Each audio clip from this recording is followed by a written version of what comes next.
On Thursday night, West Virginia, the Mountaineers will be seeing a familiar face for the first time this season. For the first time, they will face the same opponent, the Cincinnati Bearcats, who they saw way back in early January. Now in early February, we got you covered in this game preview between the Mountaineers and the Bearcats. West Virginia on the road looking to bounce back from that home loss, their first of the season. This is the Mountaineer Moment, your source for all things West Virginia football and basketball. From pregame to postgame coverage and breaking news, we've got you covered. Let's go. Welcome in, everybody, to episode 140 of Mountaineer Moment. My name's Troy. I am your host here on Mountaineer Moment, and this is your source for all things West Virginia football and basketball. And throughout the basketball season, what we like to do is give you a game preview and a game recap all along the way, every game of the season. And again, this is the game preview for the Cincinnati Bearcats as West Virginia will head over the border to Cincinnati and look to get their second road win in Big 12 play as well. The other one coming against Arizona State back a couple weeks ago. But again, Mountaineer Moment, West Virginia football and basketball. We would love for you to join this growing community. Hit that subscribe button for us on YouTube, Apple Podcasts, Spotify, or Amazon Music, or all of the platforms. That'd be awesome, and we'll keep growing this thing. So hit that subscribe button so you can be in the know when we have new episodes releasing. And again, basketball season, this is what we do. We give you a preview and we give you a recap. So you can expect to see episode 141 shortly following Thursday night's game between West Virginia and Cincinnati. We'll have you covered with post-game reaction and analysis. But before we get to the post-game, we got to talk about the preview, okay? So West Virginia and Cincinnati. We've obviously, based on what I just said, we already have done a preview episode between these two teams because they did see each other. West Virginia getting the narrow victory, 62-60, back on January 6th at Hope Coliseum in Morgantown. And now, obviously, both teams have played quite a few games since then. We're over the halfway point in Big 12 play. Or exactly at the waypoint, I should say. West Virginia sitting at 5-4 in the conference. Cincinnati sitting at 3-6, and still a lot to be played a lot to be playing for, I should say, for West Virginia and Cincinnati. Both, I think I saw on, wasn't Lenardi, but someone else on ESPN, listed them as, there's a long shot, outside chance that they could see themselves in the NCAA tournament in mid-March, which is obviously where you want to be for both of these teams. West Virginia is 14-8 overall, Cincinnati 11-11. Obviously, West Virginia falling to Baylor. We covered that, post-game to that loss to Baylor, who's now 2-7 in Big 12 play. That hurt you, one, because it was a home loss, but because it was to a 1-7 team coming in. But like I said during that episode, it's still Baylor, right? They won a national championship, right? Not that long ago. And still Scott Drew. And a lot of talent on that team. And you didn't play well offensively. We know that. We've come to expect that, unfortunately, because several games lately in the 50s for you offensive production-wise. And you lost. And instead of sitting at 6-3, heading into this game against Cincinnati, you're 5-4. Instead of being 15 wins overall, you're 14 wins overall, with one that might go down depending on what Baylor finishes like this season. One that might not go down as a pretty loss on your resume. And Lenardi and others, and again, I get it's early February, and you probably want me to just move on, but Lenardi and others have Baylor ahead of you right now. If one of the two gets in the tournament, it's going to be Baylor, and they have a win head-to-head too. So keep an eye on Baylor the rest of the season and what they do, especially if West Virginia, wins some of these games and approaches the bubble, right? We're not near the bubble right now. We're off the grid, and but the good news is there's still opportunities out there to win some games. The good news is you're still over 500 in conference play by the narrowest of margins at 5-4, but you have more opportunities on your plate and chances to capitalize. And so it starts with this game against Cincinnati on Thursday, and then Sunday you got Texas Tech coming to town fresh off a home loss to Kansas where Darren Peterson hit back-to-back threes, one to tie, one to take the lead in the final minute and a half of that game. Sensational stuff from that guy. And so Texas Tech's going to come in off a loss, one that was a tough pill to swallow, and so you can bet they'll be wanting to bounce back in Morgantown, so that's going to be a tough matchup. But before you get to Texas Tech, you got to talk about this Cincinnati team. So let's talk a little bit. We'll probably go a little quicker here on these normal segments because we have seen Cincinnati already this season. We've already kind of had this conversation a month ago. But as far as how they got here for the Cincinnati Bearcats, notable non-conference games. They lost to Louisville way back when by 10, lost to Xavier, lost to Georgia. Xavier was a tight game, mutual opponent for West Virginia, lost to Georgia, lost to Clemson by 3, another game similar to West Virginia, and then they entered into conference play. And West Virginia and Cincinnati played each other fresh off of a loss to open up conference play. You'll remember West Virginia opened up on the road against the Iowa State Cyclones, got blown out. Cincinnati hosted Houston way back when, early January, and lost that one by 7 before falling to West Virginia on the road 62-60. And now since then, right? So how do they got to this place at 11-11 and 6 and 3-6 in conference? Well, they did fall to UCF the next game out on the road down in Orlando. So they started conference play 0-3. Obviously, they are since 3-3 with wins over Colorado, Iowa State, believe it or not, right? You remember that one way back in mid-January. Cincinnati got the 79-70 win over the Cyclones, handing them their second loss of the season at that point. Then they got blown out by Arizona, lost to Arizona State, beat Baylor by 10, again, the team that just beat West Virginia, and lost to Houston this past weekend, getting them to 11-11 and 3-6 overall. The second loss to Houston, so they have 2 of their Big 12 losses are to Houston. Another one is to Arizona, number 1 team in the country. So the game against Houston, they did not play particularly well, 76-54. The blowout loss on the road at Houston. That team just proved to be a little bit too much to handle for the Cincinnati Bearcats, who shot just 38% from the floor, though they did make 10 of 23 from downtown in that one. They lose that one 76-54. So that's how they've arrived at where they're at as things stand right now. And again, those were a couple numbers I gave you right there real quick too. But a few more numbers just based on where they're at. I'm going to look at it right now because I remember this point in early January. One of the key things we focused in on about the Cincinnati Bearcats team was that they weren't the best three-point shooting team by any stretch of the imagination in the Big 12, but they did get them up a lot. So let's see where they sit at this moment in the conference. So, yep, they're still way up there as far as three-point attempts per game, third most. So I'll give you a number here, 27, over 27 three-point attempts per game, third most in the conference.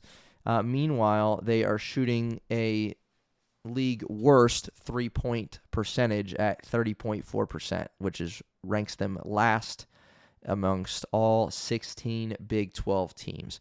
And that was a stat that we brought up a month ago, and over the last 7 games that they've played, that has not changed. They are still in the basement as far as three-point shooting in the Big 12. So that's one number that's kind of interesting that just kind of sticks out a little bit.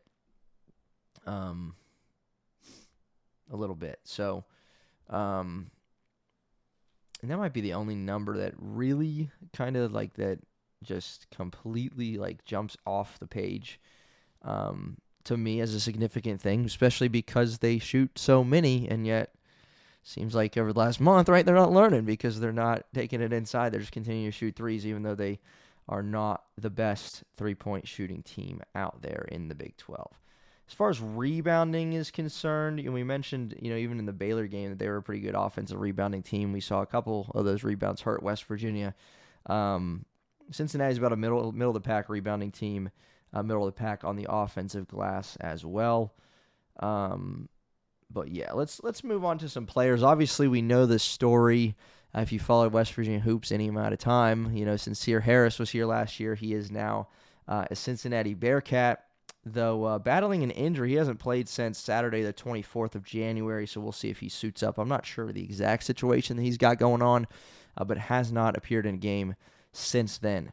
You'll remember, too, in the in the first matchup between these teams, Kerr Kriisa did not play for Cincinnati. He was here in that Josh Eilert season as the interim head coach before moving to Kentucky, and then back over east a little bit to Cincinnati, where he's at now. And so Kerr Kriisa has been playing as of late.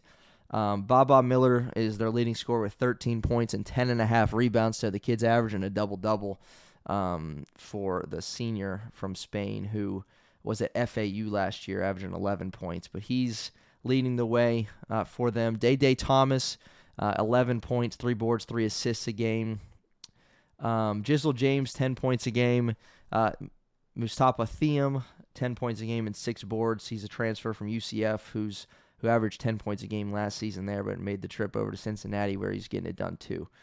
Kerr Kriisa, 6 points a game. Jalen Celestine, you'll remember that one as we recap Game 1 between these teams. He kept them in it, and he's averaging 6 points per game in 19 minutes played for Cincinnati. So why don't we take a look at that previous matchup? Trip down memory lane. West Virginia 62-60. You'll remember West Virginia had a 3-point lead at the half, and it came down to the wire. Jalen Celestine was Cincinnati's leading scorer in that game. He put up 15 points on 5 threes in 25 minutes off the bench. Neither team shot it particularly well, although for West Virginia standards, it was actually a tick above average. They shot it 48% from 3, which was good, and 46% from the floor. Honor Huff was big, and we might need him to be big again and to bounce back from a really, really poor showing that he had against Baylor. Against Cincinnati, though, he had 24 points, including 6 threes, and he led the team in rebounding with 8 for the smallest guy on the floor. You'll remember Trayson Eaglestaff had 10 points, knocked a couple threes down. Chance Moore was big, 14 points, 10 field goal attempts, 6 out of 10 from the field. And so that was back in the era for West Virginia basketball this season where it was a lot of Honor Huff and a lot of Chance Moore and not a whole lot of everybody else on the offensive end. We talked about that a lot way back then, that it was a Chance Moore driving to the bucket or it was Honor Huff jacking up a 3, and that's what we saw a lot of in this game. Against Cincinnati, West Virginia out-rebounded them 37-33. They had a lot of turnovers, though. Cincinnati just 8, West Virginia 15 turnovers for them, and allowed 10 offensive rebounds to Cincinnati, so keep an eye on that as well. Harlan Obioha hopefully going to bounce back. He had 0 points in that one, along with Jasper Floyd, who, remember, did not shoot a field goal, did not attempt a field goal. 0 points, 4 boards, 3 assists for Jasper Floyd. Below quiet night, too, with 2 points. So hopefully some guys looking to avenge that, if you could say that in a way. Although West Virginia did win, some guys did not play particularly well. For Cincinnati, though, mentioned Celestine, but that was largely it offensively as far as efficiency and getting on the board, because he was their only player in double figures, and he doesn't even average double figures. So kind of a unique game for Cincinnati in early January. Jizzle James and Day Thomas, their 2 guards, both struggled, combining to go 6 for 23.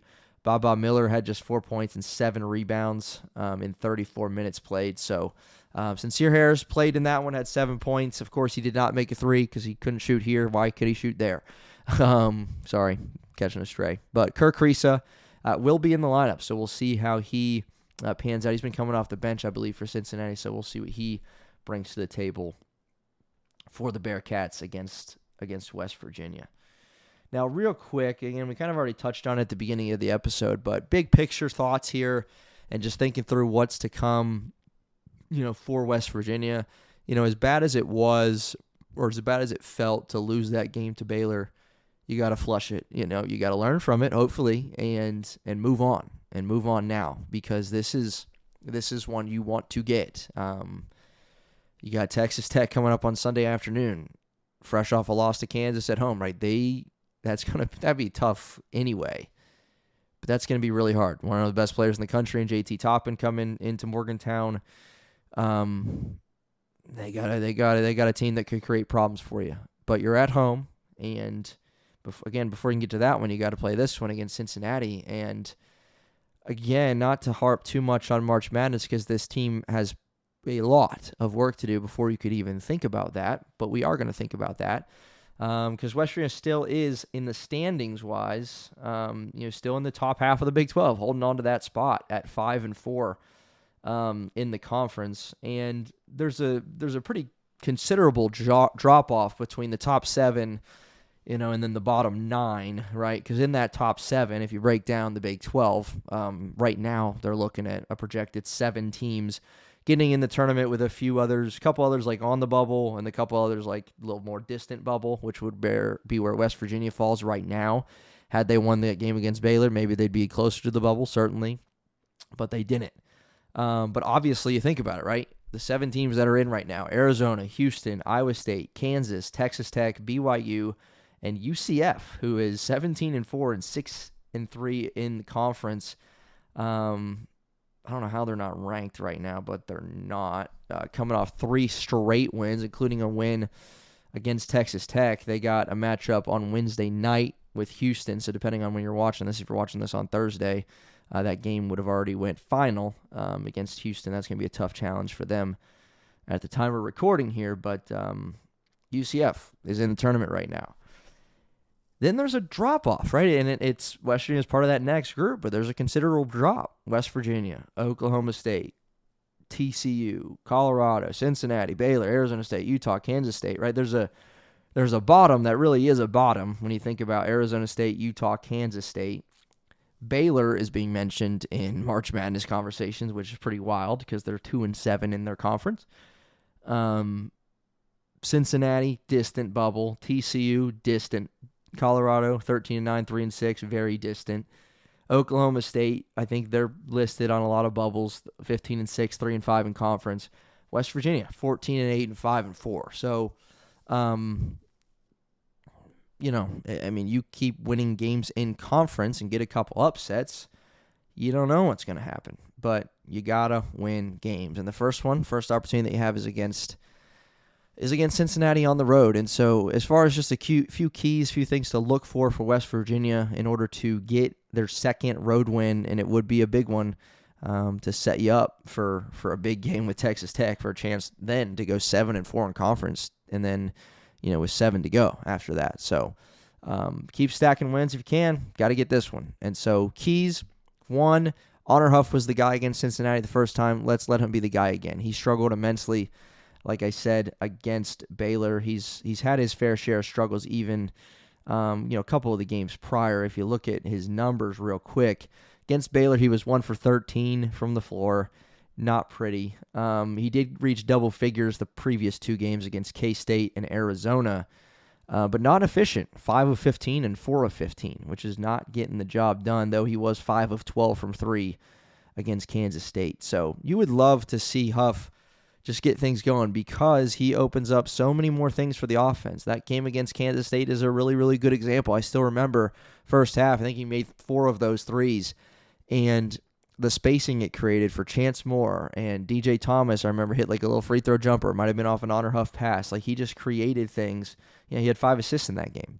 His ability to knock down a couple shots makes everyone else's job easier on the offensive end. So he's an important factor. And I feel like we say the same ones every game, but Harlan Obioha, man, Baba Miller's a guy that averages a double-double, and he didn't play particularly well the first time these 2 teams met, but neither did Harlan Obioha. So seems like when those 2 guys, as far as X factors, and if you can name a couple guys that are key to a Mountaineer win, those 2 guys are really, really essential. And on the road, you would love to see them help lead this team to victory on Thursday night. Lift your spirits, lift your prospects of, remaining in the top half of that Big 12.